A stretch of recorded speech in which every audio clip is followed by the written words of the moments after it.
You're listening to Packers Talk Network. PackersTalk.com.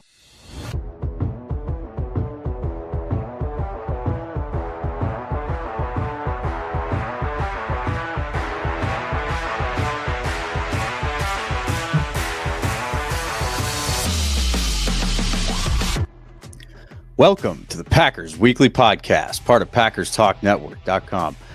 I'm your host, Miles Teddick, joined by your co-host, Tim Hamilton. We are diehard Packers fans, just love talking about the Pack. We're not getting into all the national sports media nonsense.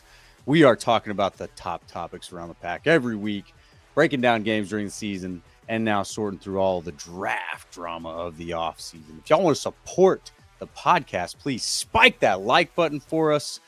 Go ahead and follow us on all the socials, and most importantly, jump on over to the Packers Talk Network YouTube channel.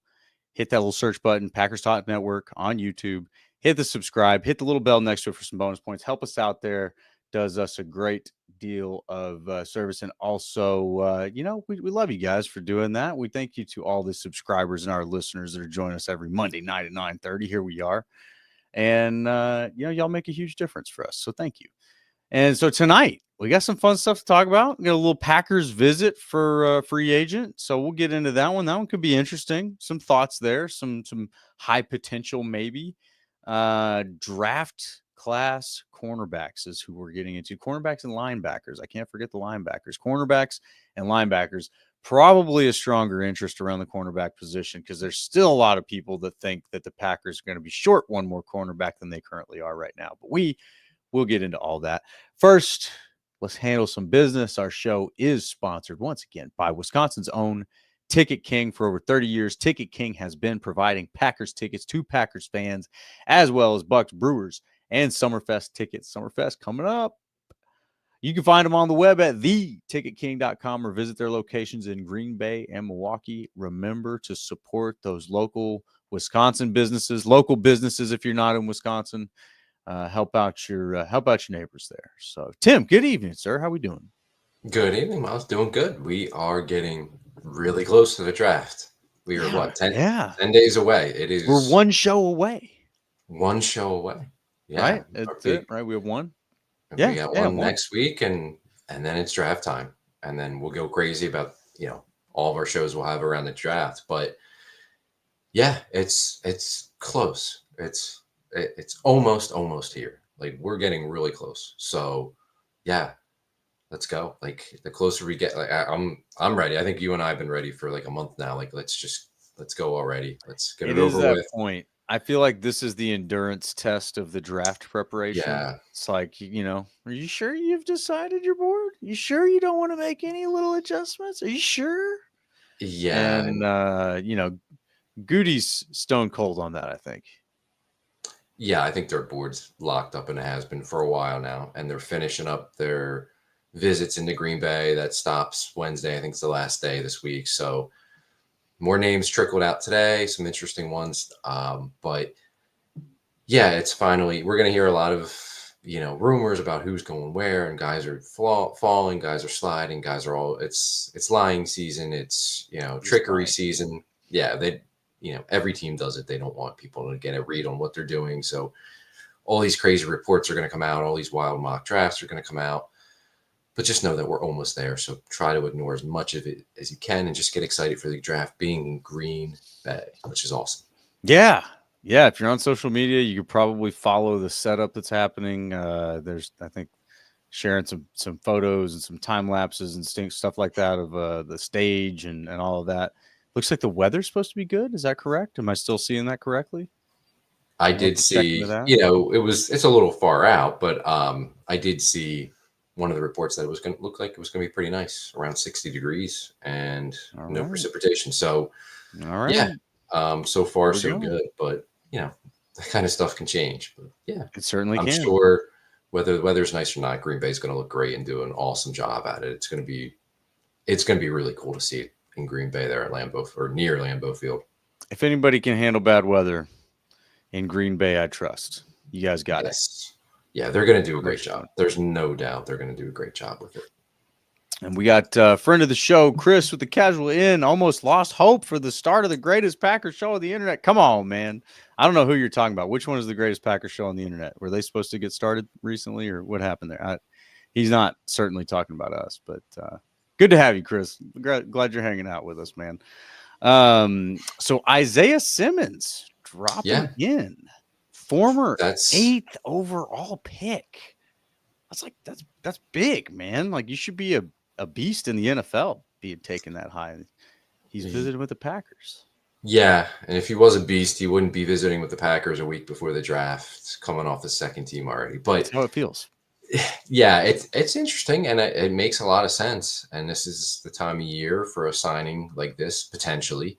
I like it.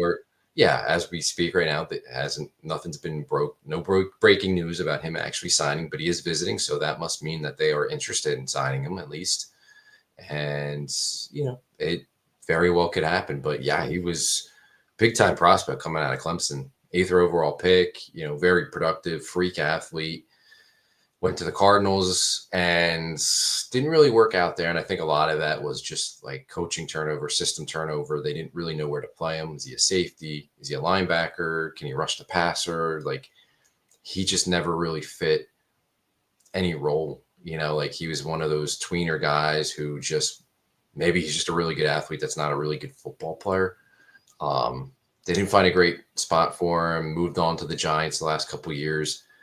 Defensive snaps went down. They were using him a little bit, but especially in 2024, he was mostly just a special teams guy, but apparently pretty good special teams guy. And pretty good. He's still a damn good athlete. I'm sure the Packers are looking at him number one as a special teams guy. They lost Eric Wilson. They did bring back Christian Welch, but it's Christian Welch has to compete to make the team. Same thing would happen with Simmons. I don't think he would be guaranteed much, if any, money, and he would have to come in and earn a job, but it gives you depth. I think he'd come in primarily as a special teams guy and just, depth behind the starters, behind Quay Walker and Edgerrin Cooper. But he is experienced, and if something happened, an injury, he could come in and fill in, and, he wouldn't be overwhelmed because he's played and he started in the NFL and played a lot of snaps on defense. So, yeah, I think it makes a lot of sense if it gets done. It's not a huge signing, but it's to improve your depth. It's to improve your special teams. And it also allows them in the draft where if they come out of it without taking a linebacker, they're okay. They have enough linebackers as it is now. Certainly if there's a guy that they like on day 3, go ahead and take him, because having Christian Welch and potentially Isaiah Simmons doesn't mean like those guys are guaranteed roles. But if there's somebody that doesn't fall to you that you like, you're okay coming out of the draft without drafting a linebacker, because now you're filling up your depth and you have the bodies in the room. So it doesn't box you in and potentially allows you to go to other positions to focus on. So you can kind of almost scratch off linebacker for the draft for them. But yeah, I mean, it is what it is. I think it's mostly special teams, number one, but it's a nice depth player to have and an interesting piece on the team. So hopefully it gets done here. And I would think we're going to know, pretty quickly after his visit, whether or not they're able to agree to terms and bring him in. Yeah, I got to believe it's like based on a physical or something. That's the only, at this point, you're not in a bidding war against somebody.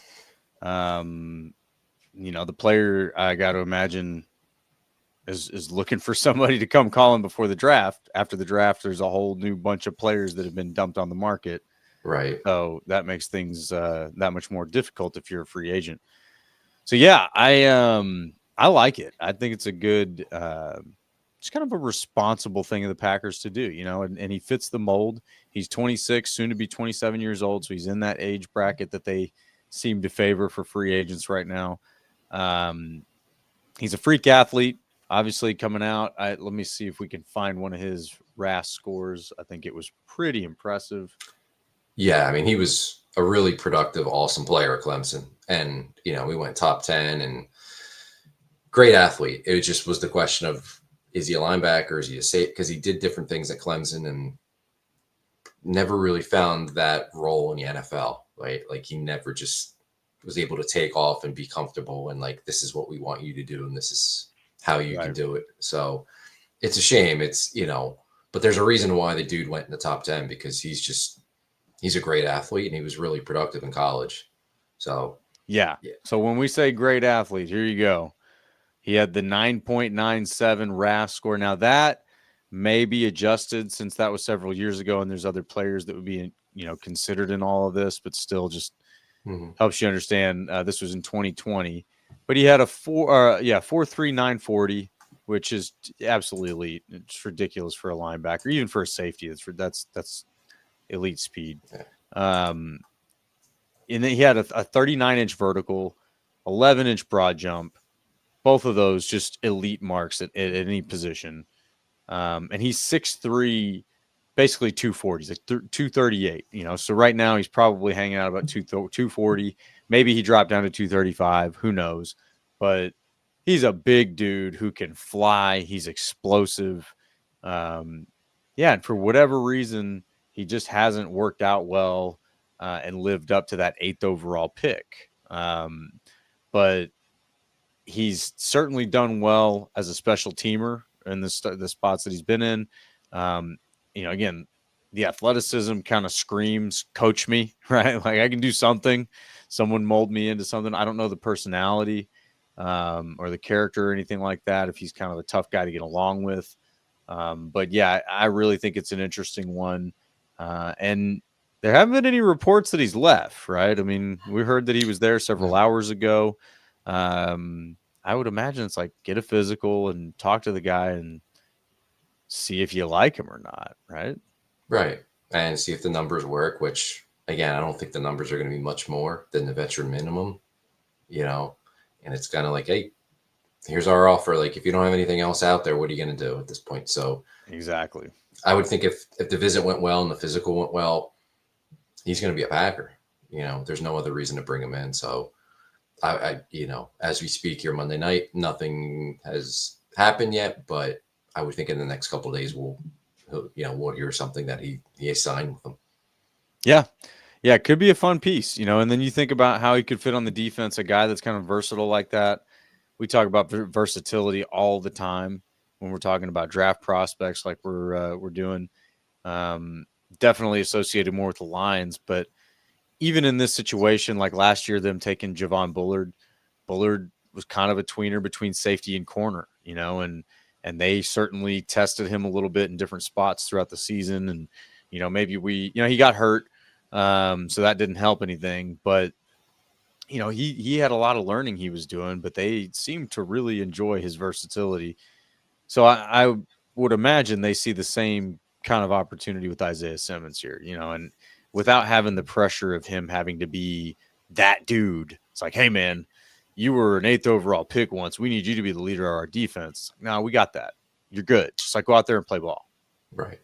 And maybe there's a role for him. Maybe he comes in and he has a really good training camp for him. And, Hafley's able to carve out some kind of role for him where against certain matchups, they want him on the field, pass coverage or whatever it may be. But maybe he's a way to get, maybe they find a way to get him on the field in certain games for a limited amount of snaps or whatever. They should be, barring injury, they're good at linebacker with Quay Walker, Adrian Cooper, Isaiah McDuffie, the top three. Then you have Hopper.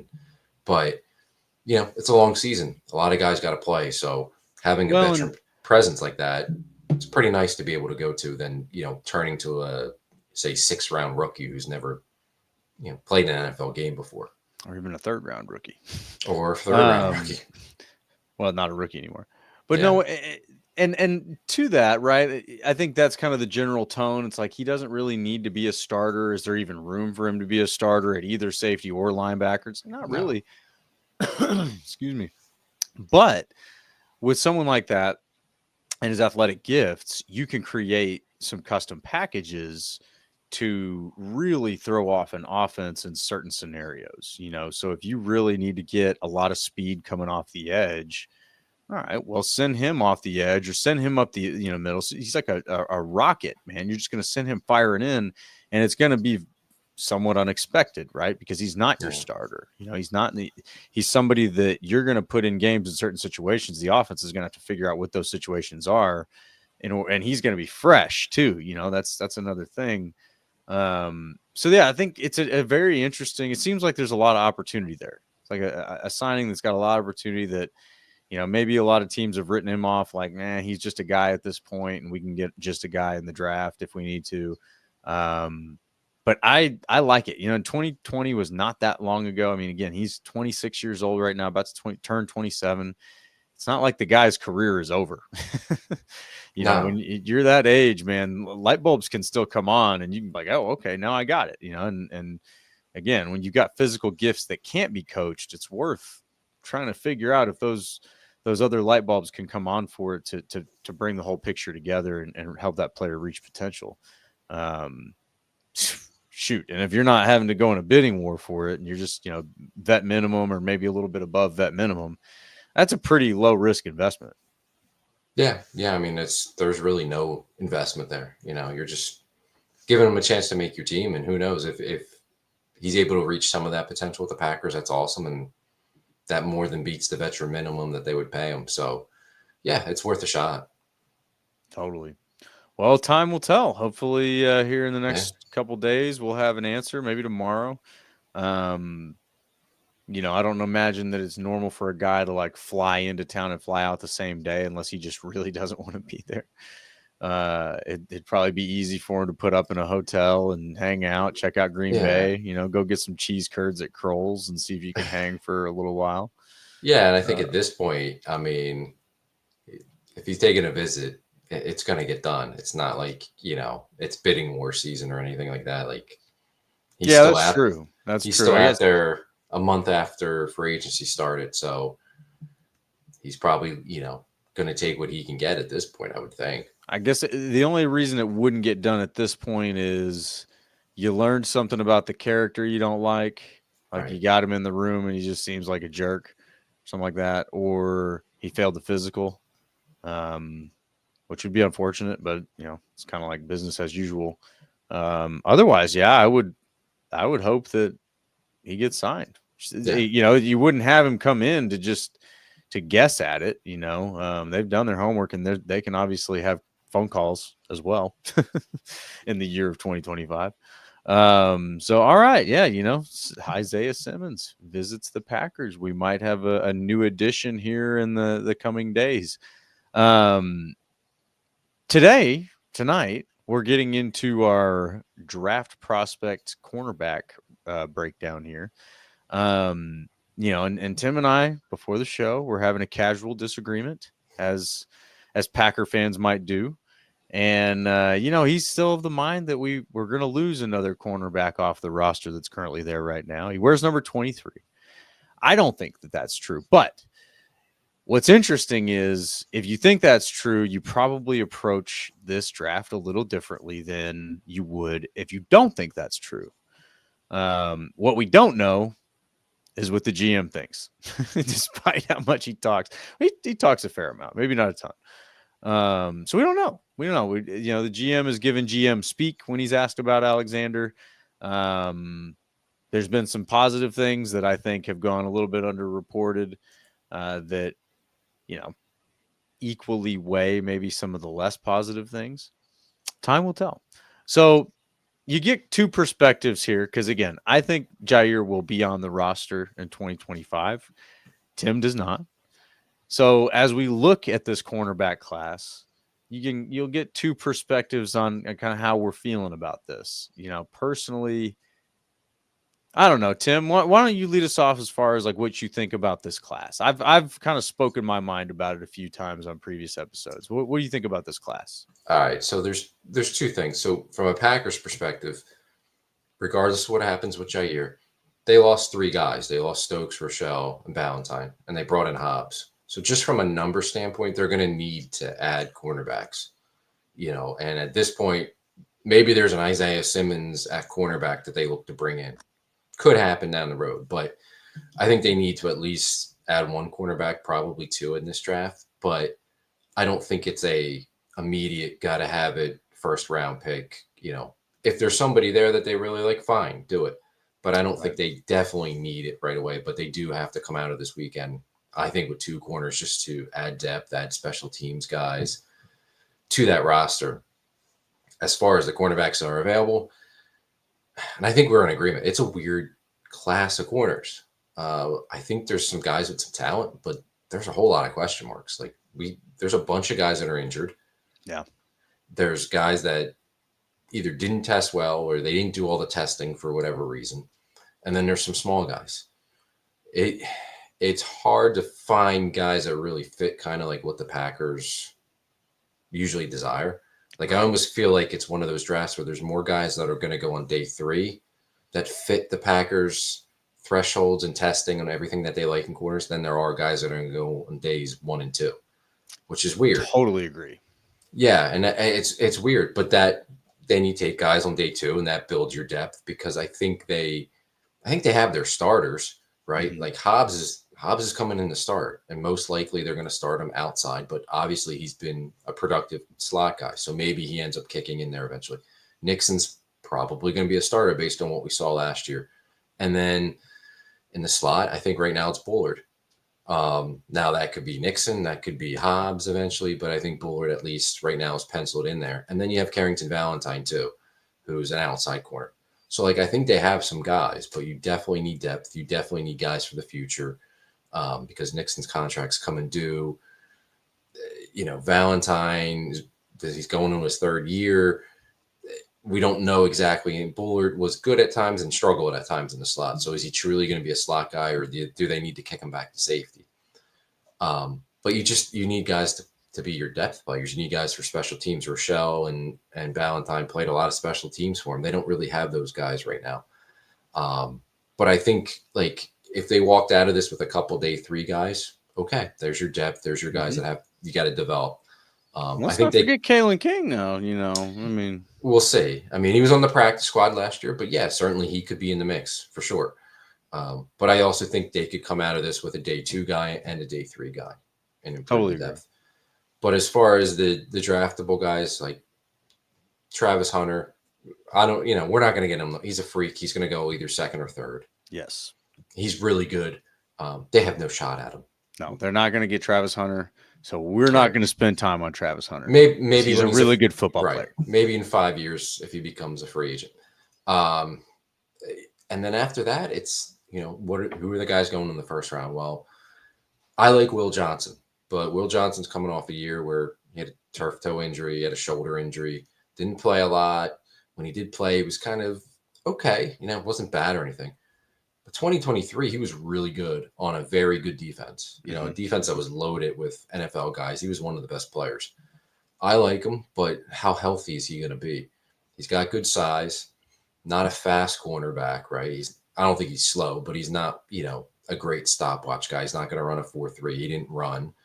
But I think he'd be really nice in Hafley's defense because I think he's more of his own vision on the quarterback kind of corner, where he can jump routes and he can use his IQ and know what teams are doing and pick off passes that way. We've seen him do it in college. I like him. And there's been some talk that he could fall to them. I think if he does, I'd be totally fine with them taking him. I don't know if they would because of the injuries he's coming off of. But I also could see him going in the top 15. But it's kind of all over the map with Will Johnson because of the injuries and disappointing 2024. But I like him a lot. The kid Barron from Texas is another good player. I like him. He plays aggressive, slot guy, can play outside, but he almost feels like he's repetitive with what they already have. Like same role as Hobbs, same role as Valentine, like outside, inside. Maybe he can match up on certain guys. And he also is really close to their size thresholds. Like they're not stretching it, but he's right there at the border, Right.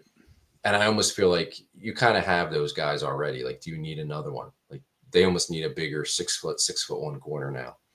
But I think he'll go in the 1st round. I think Will Johnson. And then after that, it's a lot of questions. Like Siobhan Rivell from East Carolina coming off an ACL. He had other injuries. Yeah, he had other injuries, earlier in his career. And he played well in 23 at East Carolina, but he hasn't had a ton of games. Against the Power 4 conferences. So there's questions. There's injuries. Benjamin Morrison has some really good film from Notre Dame, but he's had 2 hip surgeries and a shoulder surgery. Like, listen, if you are in the camp of Jair needs to go, I don't want to hear it. I don't want to hear that one. Like if you're getting him in the third round, okay, but you're still rolling the dice. Okay. Like he's not a first round guy. And I don't second round, maybe like third round, maybe. But even that's a dice roll. Like 2 hip surgeries for a corner already. That's a lot. And a shoulder. Shoulder is actually a tough one for corners to come back from. I think that was one that Jair struggled with. Isn't that what Stokes struggled with too? Didn't he have a shoulder injury at one point? No. He had the foot, the weird foot and the hamstring. Oh, that's right. All the lower body stuff. Yeah. So, but like more shoulders are tough for DBs. Absolutely. And, I think if he's healthy, he's a first round pick, like no doubt, but he hasn't been healthy. So how far does he drop? Like, I don't think the Packers take him. I think he's a medical red flag and they ignore it. But like, it's just the weird kind of guys in the draft. So who do I like? Trey Amos from Mississippi makes a lot of sense to me. And I think he's second or third round guy. He's clean as far as like injuries go. And I think he's an outside cornerback all day, which is to me more of a need than these guys that are versatility is great and all, but I think you have enough versatile guys. You need depth outside. Agreed. I like Amos a lot. I like Noah Williams from Cal. Now he didn't run as fast as he would like, but he's got ball skills. He's got size. He plays aggressive. Yeah. My friend Chris agrees with Chris agrees with it. Yeah. Noah Williams. And I think he might actually go in the third round. But yeah, if he's there day 3, absolutely. I like him. I like Amos. And then I think there's some other day 3 guys. I know you're going to mention, I'm going to steal your thunders off Frazier because you saw him down there at the Shrine Bowl, right? I did like Zion. Yeah. Shrine Bowl, yes. He's big and he's fast. He's just a little skinny, whatever. But he's got the confidence that you need to play that position. Yeah, he did not back down from a single guy he lined up across from. Test it really well. Like he's that kind of developmental, like size, speed guy that they sometimes take on day 3. Darian Porter from Iowa State's another one. He might go day 2, but he's another one of those. He's bigger. He tested really well, ran fast. Question with him is he played, I think, 5 or 6 years in college, and he really only was a true starter and productive his last year. But I think they were kicking him around the receiver and corner, and so it was kind of weird. Like, why didn't it click until his last year? But if you're betting on size and speed and athletic ability, like he's got that. You just have to develop him. Again, like it's possible. I think he could go in the third round if he's there on day 3. Absolutely make that pick. But yeah, I think there's some intriguing guys. AZ Thomas from Florida State's got good size. He's a little slower, but in a zone system that might fit him a little bit. But he can be physical and he can play press. It's just he doesn't have that deep speed, and maybe change of direction is going to hurt him. But yeah, I think there's some guys on day 3. I think there's a couple guys on day 2, but there's just like after Travis Hunter, there's a lot of question marks with this class, and especially with the injury, the guys that have the injuries, you're really rolling the dice on some of them. Yeah, there's not a long list of guys that you're very excited about. Like there's guys that have potential. There's a lot of potential here. But every one of them, it feels like, has question marks. I mean, really, even Travis Hunter, is he a cornerback or is he a receiver? We're not here to answer that because he ain't going to be a Packer. But there's still a question mark there. I do like Jahdae Brown, Barron, out of Texas. I don't think he will make it to the Packers. I think he'll probably be likely like a top 15. But that's interesting. Sorry, not to cut you off. Yeah, go ahead. That's interesting because if he goes top 15, that might push Johnson down to them at 23. That's exactly what I was saying. It's like, so a guy like Jahdae Brown, I do feel like has less question marks. Played a pretty decent amount of snaps the last 3 years. Good size, good speed. He feels like a guy that, I think he could go top 15 and push some of these others out, right? Will Johnson is the next one on Brugler's big board, and then Trey Amos after that, and that's 14 overall to 30 overall. So it's a pretty big gap that the Packers sit in there, and that's not to say Brugler's board is gospel, but just take it for what it's worth. Give us kind of a benchmark to work with here. And, Will Johnson, yep, we like him. He's got good size. He could fit the Packers mold depending on where they feel like he's at health-wise. Trey Amos, good size. I think he's one that he probably fits that Packers mold. So those are the two I think that are probably the most likely, and this doesn't mean likely, it just means the most likely options at corner for the Packers to consider at the beginning or end of first, beginning of the second round. Say they trade back, like some folks think they might. I think those two are the most likely targets. And one of the reasons I say that is not, again, because Brugler's board is end all be all, but when you go past that and you see Benjamin Morrison, you're like, man, those injury issues for me, that's too much. There's too many red flags there. I think it's easy for the Packers to either knock him down their board or take him off their board. And then another popular name that's been flying around is the next name that comes up is Maxwell Hairston out of Kentucky. I think he tested well. Is that why he's started to get some hype lately? He ran a 4.28. Okay. That'll get you some hype. Incredible. Let's see if we can pull up a RAS card here. Yeah, and I mean, the problem with him is I think he played at in the 170s, got up to 183 for the combine. Right. Like, can you put on 10 pounds and get in the 190s? Because if you're 183, the Packers ain't drafting you in the first or second round. And can you run 4.28 at 190 and stay at 190 plus, right? Like, so he's a nice corner. He's feisty and he's aggressive and all that. And he obviously is a really good athlete. I just don't think they just don't have a recent history of drafting corners that are under 190 pounds on the first 2 days of the draft. They don't. All right, look at that. Our buddy Kent LaPlatte got us taken care of here. So Maxwell Hairston officially has a 9.68 RAS score, and that's got him listed at 5'11", 183 with a 4.29 40 with a 1.49 10-yard split. The 1.49 10-yard split is pretty damn good. Average. I can't believe I'm saying this is average, but average for like the fast guys is like 1.45. The fast guys that you see running the 4.4s usually are going to be a one. Did I say 1.45? Yeah, I meant 1.54. 1.54. Here we are. Hopefully everybody's keeping up with the numbers. Numbers everywhere. But that 10-yard split's a big deal. That speaks to acceleration, right? How quickly can you accelerate to top speed? And that is a difference maker, especially when we're talking about receiver separation from DBs, which is something that a lot of people like to talk about these days. Receiver just in general. It's a fun topic.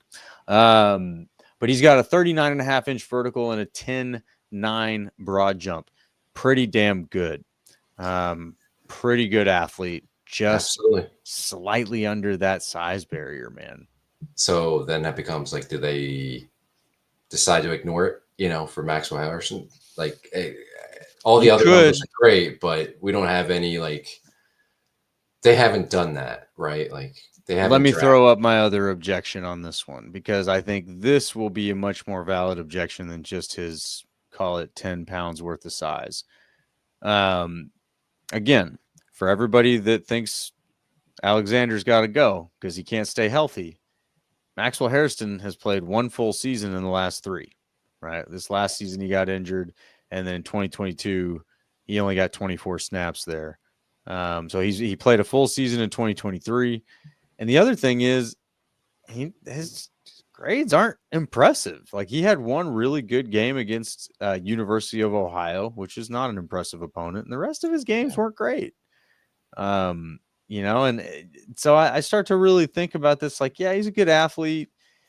He's we're at this time of the draft prep season where we're kind of tricking ourselves into certain prospects, I think. And I think that may be for me where he falls. Not that I think he'll be a bust.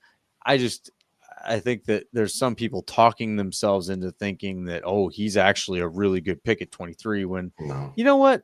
Dane Brugler's probably closer to right on this one. He's got him ranked 43 overall, the higher second round pick. Maybe he's a lower second round pick, I just think we need to not get over our skis on some of these guys. And Harrison, to me, he's got question marks. Again, you're flirting with that size barrier. They have that there for a reason too.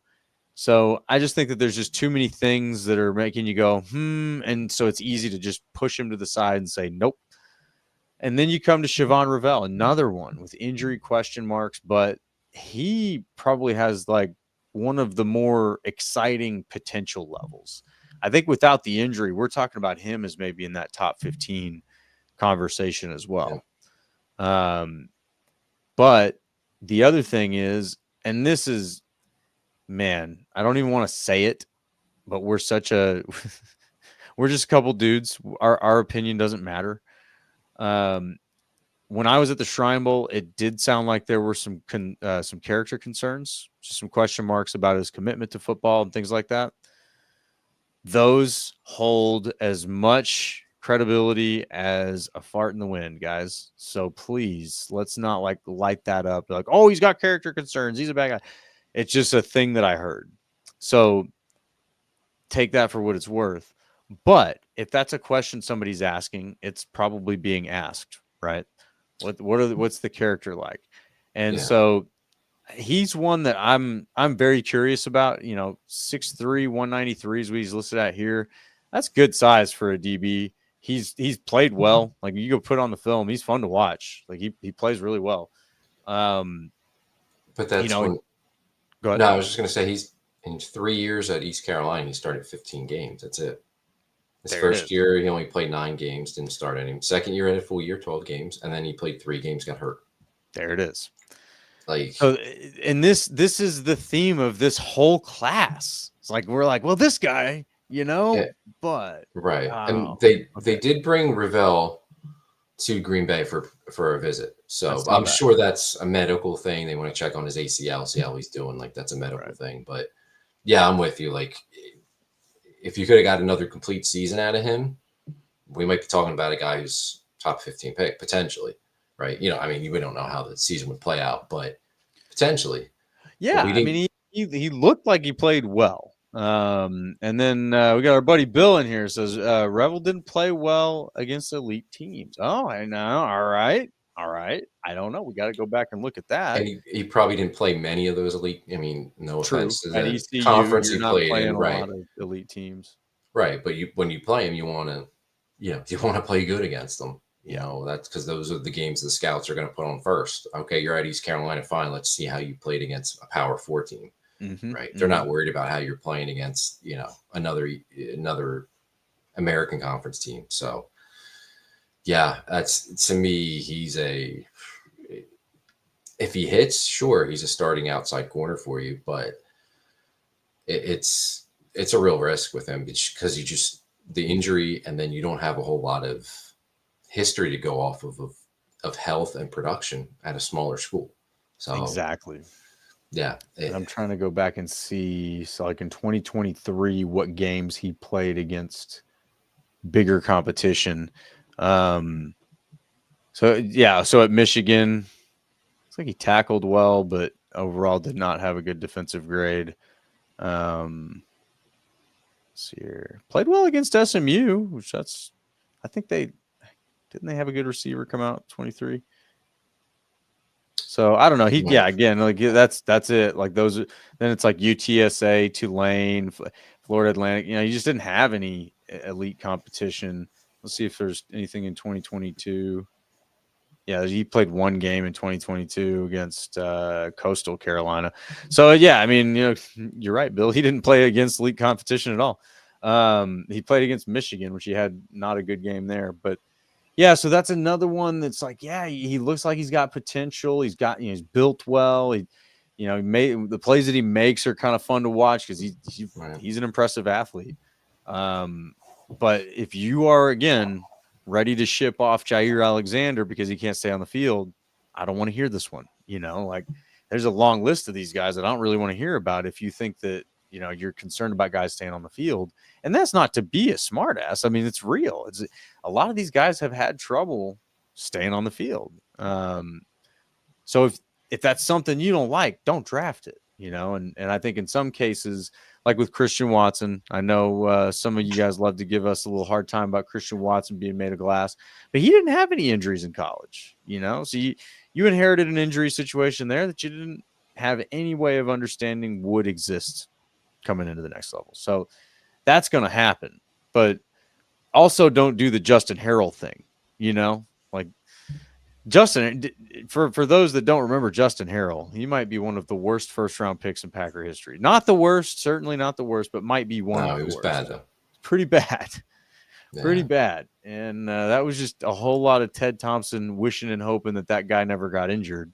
And I just think that's a dangerous game to play that you don't necessarily need to play. And maybe the Packers have gotten to that point. But yeah, and then, Darian Porter would be the next one. And he's, again, he played, it doesn't look like he even played a full season in 2024. Did he play a full season in 2024? Yeah, he just didn't get a ton of snaps. But he didn't play a full season in 23 or 22. So, all right. And 6'4", 200, that's kind of that's not a big frame. That's a thin frame that you're working with there. So I don't know how interested they're going to be in a guy like that. So that's why I say, like, there's two guys right there that I think are eligible for that first or maybe a trade back second round pick in Will Johnson and Trey Amos. And then you're going down the list going question mark, question mark, question mark, question mark. And then maybe AZ Thomas, right? But Brugler's got him at 70 overall. I mean, you're into the third round. So that's where I don't see a whole lot of options for them higher in the draft at the cornerback position here. No. But it feels like it's real limited. But even with that potentially limited field with guys that hit the testing numbers and size and stuff, one of them's there when they're picking in the second round, they very well could take them. But I think the pool is so much smaller, where I think third day it kind of expands. And yeah, there's a lot of guys where you have question marks, but it's the third day. You're looking for lottery tickets. You're looking for, size, speed guys, athletic guys. I think they're having more to pick from on day 3 than they will on day 2 or day 1. Absolutely agree. And, and that's also where they have been willing to go outside those tight criteria, right? And one that I have been kind of vocal about since I was at the Shrine Bowl is Kobe Bryant, and he's at 120 on Brugler's board. So, he's a guy that you could probably get him day 3. And if you get a Kobe Bryant day 3, yeah, he's 6'1", 175, but my goodness, is this guy impressive to watch. He plays the DB position with the attitude that's like textbook DB. And he may be 175 pounds and he may be undersized. You look at him and you're like, yeah, he could use a few pounds. But this man has played 3 straight full seasons. Is it 3? Maybe more. 3. I can see 3 on PFF. He hasn't had injury issues. So if we want to talk about, these guys that have injury issues, are the right size and this and that, well, our guy Kobe here hasn't had any injury issues. So that's where it's like, the size thing kind of loses its power for me. If you're talking about a guy being undersized, the primary concern is going to be injury issues. And if we're looking at his snap totals actually going back to 2021, he's played 4 seasons. He's got over 700 snaps last 2 seasons, almost 700 in 2022, and then 417 in 21. So this is a guy that has not had injury issues. He's played exceptionally well the last 2 seasons. He's a phenomenal player, man. If he was 195 pounds, this guy's a first-round pick. Like, honestly, I think his size has held him back. He's 175 pounds, and that might be stretching it. He might be closer to 165. But I'm telling you, he doesn't play like that. And he was the most impressive DB at the Shrine Bowl. It was not close. It really wasn't. And there were other physically impressive guys there, Noel Williams being one of them. And I know Noel Williams is a popular name that goes around. I got a chance to ask him at the Shrine Bowl if he met with the Packers. He did not. And he didn't sound very interested either. When I asked him, it was a pretty dry conversation. Not, again, that he owes me anything, right? He may have just been like, dude, get away from me and don't talk to me. That's fine. Totally cool. But other guys, whenever I interviewed them, and asked them if they met with the Packers. If they did, there was kind of a level of excitement about it. And even like Tyler Barron, edge rusher out of Miami, he did not meet with the Packers, but he also was, we had a good conversation. He was very interested in talking just kind of in general. So, there's a range of personalities with these guys, but yeah, there was a very, very low interest level around Noel Williams, just when I brought that up at all. So, take that for what that's worth. It's interesting when you can cover these guys in a situation like that, and see them practice all week, and then see kind of, how those situations develop. But Kobe Bryant was one of the first ones that got yanked out of practice to say, "You're done. We've seen enough here. You're very good at what you do." And that's kind of the ultimate win for these guys. As good as it is to play in the games and make a good impression, if you got scouts and coaches telling you not to play in a game because they feel good enough about you, that's the highest compliment. That really is. So he was on that list very quickly. Kobe Bryant, definitely a name to watch. I've said it over and over again. DB out of KU. He's one that you get him on day 3, you can consider that a steal. Like, he's going to come in and change. I shouldn't say change, but he's going to enhance the tone of the room. So those are our cornerbacks, man. We've gone a little bit far down the list. I mean, are there any names that we missed here that you think are worth sort of honorable mention? Yeah, I mean, just they brought in Jason Marshall from Florida for a visit. There we go. But I think he had a shoulder injury, so that might be a medical thing, but maybe there's interest there. And they brought in another kid from Tulane, Michael Robinson. So potential day 3 picks there, or maybe even if they go undrafted, they try to sign him. Yeah, I mean, I think we covered pretty much everyone. There's a kid out of Western Michigan who will probably go in the middle rounds, Bahil Cone. He's got some good tape, and there's some people that are draft experts that really like him as like a mid-round guy who could be a steal. And another Tulane quarterback, Caleb Ransall, kind of in that same class as Cone. Like, he's going to be a middle round, maybe late round guy, but he could be one of those guys that stick for a while. So those are just a couple names. Other than that, I think we covered it. And as far as I'm concerned, give me Amos or give me Noel Williams, and then on day 3, take the size, speed, athletic guy that you like, the freak athlete, and that can run down there and help you on special teams on day 3, your developmental pick, and I'll be fine with that. Exactly. Yeah, and there's going to be some guys that they we've never heard of before, right? There's a deep pool here. And, on day 3, you start going a little bit deeper into the bag and going after guys for those size speed reasons that, maybe nobody's really heard of because they're a smaller school guy or they're, whatever it is. Those are the exciting ones, man. Those are the ones where you have to just take your hat off to the scouts, because obviously this is their full-time job and they're paid professionals, very good at what they do. And it's their job to make sure nothing gets past them. So, those are the fun times to watch, but we're trying to at least light up a few of those targets here, and I think we've done a pretty good job, so I guess my favorite one is probably going to be Kobe Bryant. If I had to pick a favorite as far as those later rounds, there was one guy out of New Mexico that I believe tested really well. Shout out to our friend Daniel at Couch Potato Football. He was at the New Mexico Pro Day, tagged me in something. I'm trying to find that now. But yeah, I believe there's a DB coming out of New Mexico that is, I think he had maybe a 4.29 40. It was like an exceptionally fast 40. So your New Mexico Pro Day, if I can find that. But either way, we're going to try to dig these things up for you guys, highlight some of these things so that maybe we're not totally taken off course by some picks on day 3. But now that's the cornerbacks. I think we've gone through that list quite a bit, and we can shift our attention to linebackers here. There's not that many linebackers to talk about either. This position, it's a good year for this to not be a need for the Packers, especially if they're going to kick the tires on Isaiah Simmons. Now, again, it's not to say that there's nobody, right? There's always somebody. I don't feel like there is an Edger and Cooper in this class. Is that wrong of me to say? Well, I'll say Jahad Campbell of Alabama was pretty damn close. Okay. Who will go in first? But from a Packers perspective, like you have your potential star in Cooper.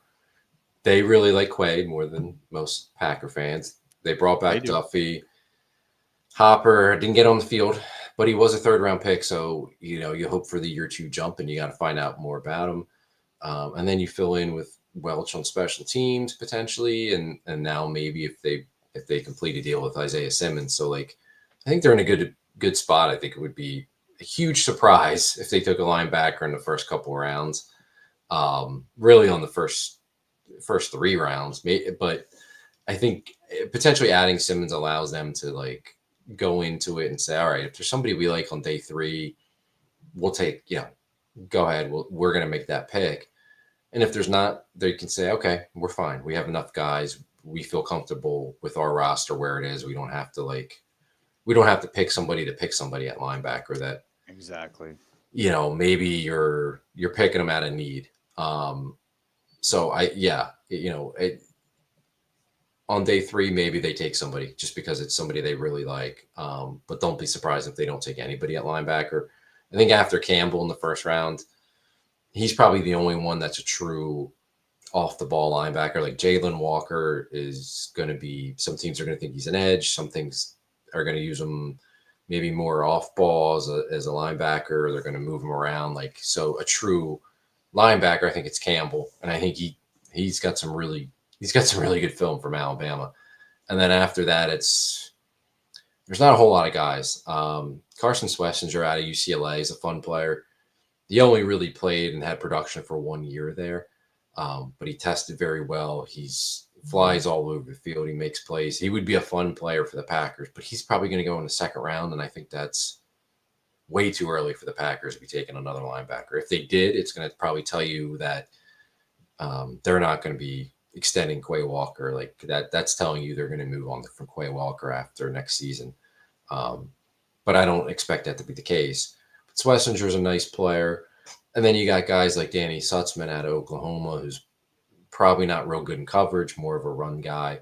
I kind of like the Demetrius Knight out of South Carolina. He might be, kind of more of a run guy than coverage guy, but he's a leader and covers a lot of ground and smart player for them. We're the green dot. Nice player, but he's a day 3 guy most likely. And then there's just probably guys that are going to start out and they're going to have to make their way on special teams. Maybe eventually they turn into something, find a role like Isaiah McDuffie has done for the Packers. But I don't think there's very many immediate starters, and the Packers don't need that right now. But again, if there's a guy they really like on day 3 that they think they can develop down the road to be something, then absolutely, or that can come in and help them immediately on special teams, they may find that guy and go ahead and do it. But if they don't, I think they're okay at the position. Yeah, I think I'm right there with you. If they do take a linebacker, it's a position, for special teams and for depth. And there's always guys, right? There's never nobody, but again, this is just not one of those drafts that I think is overly exciting for the position. Mm-hmm. Another name who he's kind of an undersized guy a little bit, but this is a guy that was at the Shrine Bowl, practiced and then got shut down pretty early as well. Chris Paul Jr. out of Ole Miss. Yeah. The way this guy carries himself, he just looks like a dude that I want on my team. And I can't really explain this. He looks like he knows what the hell he's doing, and he looks like he's ready to do it.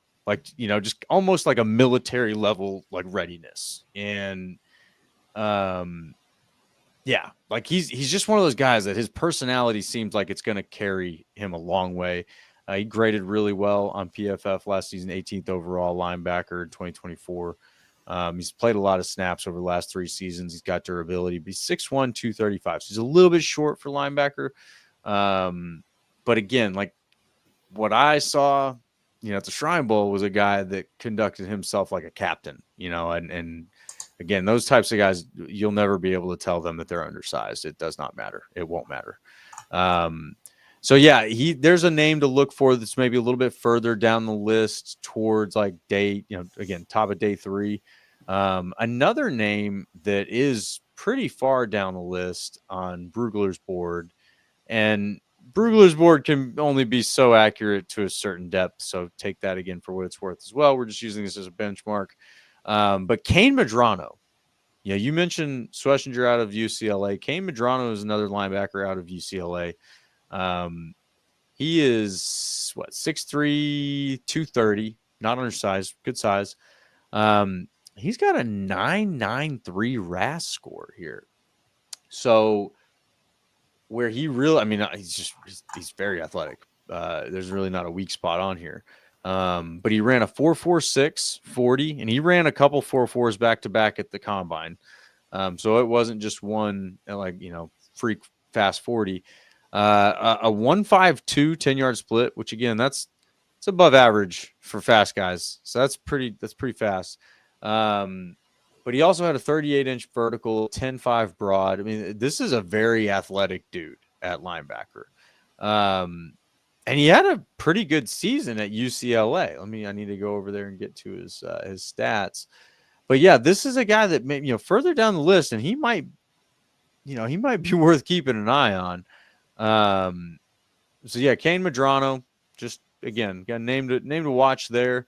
I won't pull up all of his stats. Oh, here we go. There they are. He had 63 tackles. He had turnovers, anything in there? Coverage snaps. No. Okay. Not digging up any turnovers. Great. But he had a good season at UCLA from what I saw. So Kane Medrano is one to keep an eye on. He did meet with the Packers at the Shrine Bowl, and whenever I talked to him, he was one that when I asked him if he met with the Packers, he sounded very excited about it. And I actually had talked to him for several minutes. He was a pretty enjoyable interview. Neat guy. But yeah, so like these other positions, there are some very interesting day 3 names, and it's kind of funny to speak of it that way. Like, there's a couple names there at the top, maybe day 1, but the linebacker position is just not very deep right now in this class. So yeah, I just can't imagine there's a ton out there that the Packers are putting a lot of energy to or have high on their board. These guys, I got to believe, are mostly special teams pieces and depth pieces. I don't even see really future starter kind of let's mold this guy into what he could be kind of pieces. And not that you do, right? Obviously some of these guys are unknowns until you know them. But yeah, it's just not an exciting class for linebacker. No, it's not. And be happy that it's not a big need for the Packers. So yeah, if they end up taking one, sure, it's going to be a guy that better come in and play special teams to stick around. And then it's, if they can develop them from there to be something, to be a contributor, be a depth guy, great. But yeah, not a good class. But with Edger and Cooper, I think they're pretty well set at linebacker. They seem to be in good shape, and they do have a much higher opinion of Quay Walker than most fans. And I will say that I probably lean more in favor of the Packers with that as well. I just, again, the way I've explained this is I've seen the guy make some very impressive plays. I just want to see him do it more often, That's the key. And maybe he can. Second year in this scheme, he seemed like he was starting to figure it out, and then he got hurt. Maybe. I hope you're right, and I hope that's what happens, is that the light goes on and it really clicks for him. But we'll see. And he's got a whole offseason now with Edger and Cooper next to him, and right. These guys are going to really be able to figure some things out. There should be a lot of momentum going into training camp. Yeah, you hope so. And you hope they can build that chemistry together as a pair, because they're going to play a lot of snaps together if everything goes according to plan. Absolutely. And then just a few comments from our friends here. We got our buddy Matthew Tan. You guys are what we need on Mondays. Packer Talk. Appreciate you, Matthew. Spread the word. And yeah, tell your friends about the show. And then Bill Pats is coming on here. I just hope Kalen King makes a big leap. I do too. I'm kind of a Kalen King fan. You know, I'm a believer in his potential. I'd love to see that come out. But yeah, so appreciate you guys for jumping in here and joining us on this Monday evening to talk a little bit about cornerbacks, linebackers, a little Isaiah Simmons thrown in there, some free agency, a little Jair banter, a little bit of everything, right? But if y'all enjoyed this episode, please spike that like button for us. Helps out a lot. Most importantly, jump on over to the Packers Talk Network YouTube channel. Hit that subscribe button for us. Share the show with your friends. Tell them this is the place to get your Packers talk on Monday nights, 9:30 p.m. We would greatly appreciate it. We greatly appreciate y'all for subscribing, listening, following, all this stuff, all the Packer backers. Guys, we're so close to the draft. We got one more episode. Next week, we're going to jump into and do our own little mock draft. We did it last year. We'll do it this year. We'll bring up the screen. You guys can help us in the comments. You guys got to let us know who we need to take with each pick. So make sure you're coming back next Monday night to help us out with this mock draft so that we can predict the future exactly for how it's going to happen for the Packers the following week. And until then, Packers fans, of course, go